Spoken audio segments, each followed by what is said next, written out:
Assalamualaikum warahmatullahi wabarakatuh. Perkenalkan, kami dari kelompok 1 yang terdiri dari saya, Andini Dwi Putri dengan NPM 101204444. Saya yang Eselia dengan NPM 101205228.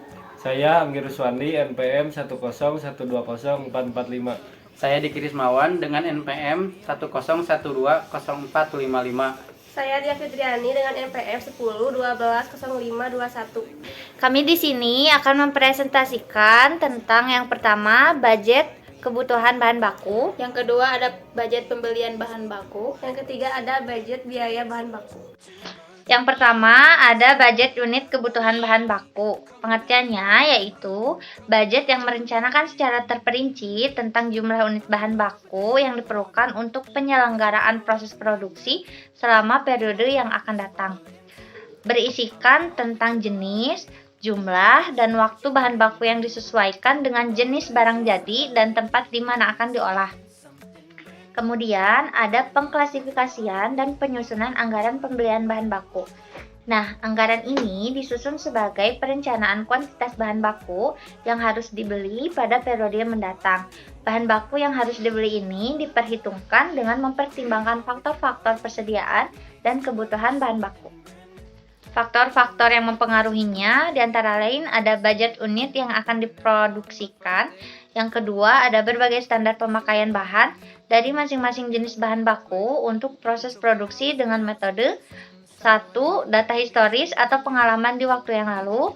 Kemudian yang kedua ada cara mendasarkan diri pada penelitian khusus dengan meneliti maupun percobaan. Selanjutnya ada bentuk budget unit kebutuhan bahan baku. Contohnya ada bahan baku, diantaranya ada kopi instan dengan jumlah produk seharga 350.000 dengan standar usage rate SUR 5 gram dan totalnya jadi 1.750.000.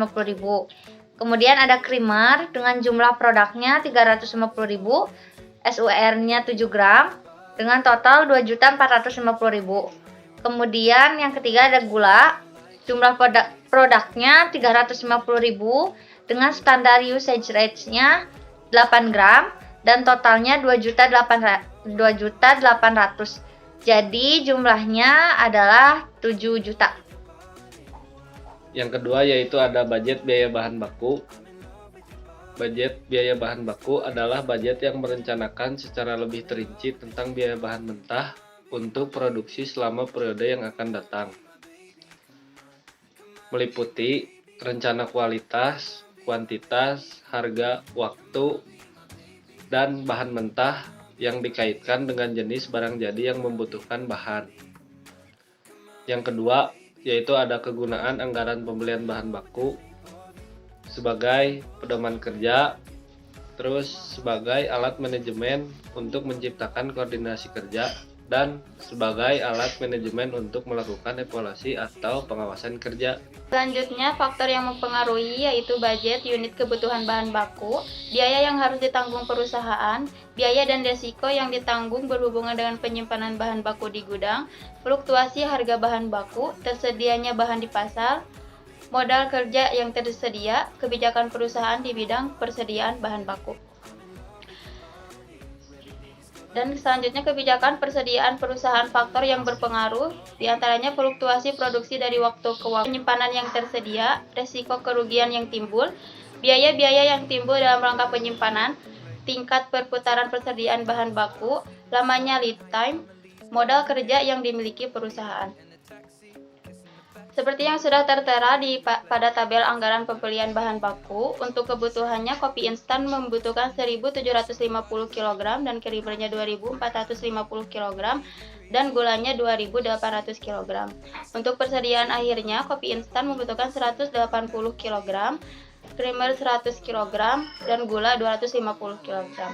Yang tersedia 1.930 kg, creamer 2.550 kg, gula 3.050 kg. Untuk persediaan awalnya, kopi instan 150 kg, creamer 80 kg, gula 300 kg. Pembeliannya kopi instan 1.780 kg, creamer 2.470 kg, dan gula 2.750 kg. Untuk harga beli, kopi instan 40.000, creamer 15.000, dan gula 11.000.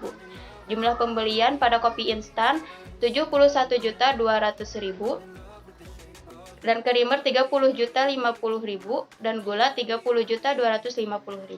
Selanjutnya yang ketiga yaitu budget biaya bahan baku. Adalah budget yang merencanakan secara terperinci tentang biaya bahan baku untuk produksi selama periode yang akan datang, yang di dalamnya meliputi jumlah, harga, dan waktu. Kegunaannya ada dua. Yang pertama umum, yaitu pedoman kerja, alat koordinasi, alat pengawasan. Yang kedua khusus, ialah sebagai dasar untuk penyusunan budget harga pokok barang yang diproduksikan, harga pokok penjualan yang tercantum dalam master income statement, budget, dan upah tenaga kerja langsung dan biaya produk tidak langsung. Faktor yang mempengaruhi budget biaya bahan baku. Faktor yang mempengaruhi biaya budget bahan baku ada 3. Yang pertama yaitu budget unit kebutuhan bahan baku. Yang kedua ada budget pembelian bahan baku, dan yang ketiga ada metode akuntansi bahan baku. Untuk metode akuntansi bahan baku terdiri dari FIFO, LIFO, dan metode moving average. Yang pertama FIFO. FIFO adalah first in first out, yang artinya pertama masuk pertama keluar. Yang kedua LIFO. LIFO adalah last in first out, yaitu terakhir masuk pertama keluar. Yang ketiga metode moving average. Metode moving average adalah metode yang diambil rata-rata. Untuk budget biaya bahan baku, di sini terdiri dari 2 produk, yaitu produk X dan produk Y. Produk X, kebutuhan per unitnya di bagian A yaitu 216.000 dengan harga 20 dan biaya 4.320.000. Untuk bagian B, kebutuhan per unitnya 180.000 dengan harga 30 dan biaya 5.400.000. Kemudian yang C, kebutuhan per unitnya 144.000 dengan harga 15 dan biaya 2.160.000. Untuk total biaya produk X yaitu 11.880.000. Kemudian produk Y, kebutuhan per unit dari bagian A yaitu 153.000 dengan harga 20 dan biaya 3.060.000. Untuk bagian B yaitu 117.000 dengan harga 30 dan biaya 3.510. Untuk total biaya di produk Y yaitu 6.570.000. Sekian pemaparan materi dari kelompok kami. Mohon maaf bila ada kesalahan. Sekian dari kelompok kami. Wassalamualaikum warahmatullahi wabarakatuh. Dibuang sayang. 101204. Saya yang Esa Elia dengan NPM 1. Iya, kurang hiji NPM Abi. Maaf. Ya, sok. Yang kedua ada pembelian bahan-bahan. Salah ngomong. Bahan. Allahu Akbar. Mulai ya. Kami di sini akan mempresentasikan. Dilalen. Mulai? Siap. Oke. Adik udah gak sabar? Mulai. 4. Saya yang Esa Elia dengan NPM 1012052. Iya, tiba-tiba ketawa. Sumpah. Sumpah. Thanks for watching.